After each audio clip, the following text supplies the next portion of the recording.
பாடம்பாக்கம் ஊராட்சியில் விநாயகர் சதுர்த்தி விழாவை ஒட்டி 2வது வார்டு உறுப்பினர் விமலா ஏழுமலை பக்தர்களுக்கு அன்னதானம் வழங்கினார்.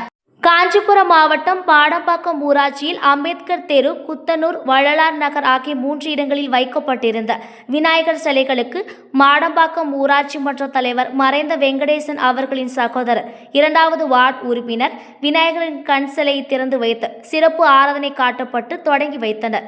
மேலும் விமலா ஏழுமலை அவர்கள் கலந்து கொண்டு பக்தர்கள் அனைவருக்கும் அன்னதானம் வழங்கினார். இதில் ரஜினி, கோபால், சுப்பிரமணி, விநாயகம், மோகன் கோவிந்தசாமி, ஸ்ரீகாந்த், மணிகண்டன், சதா, அஜித்குமார், கபாலி, முத்து, தேவராஜ், நாயுடு, சிவக்குமார், பக்தர்கள், இளைஞர்கள் மற்றும் மாடம்பாக்கம் ஊராட்சியை சேர்ந்த பொதுமக்கள் ஏராளமான பக்தர்கள் கலந்து கொண்டு சுவாமி தரிசனம் செய்து விநாயகர் திருவருளை பெற்றனர்.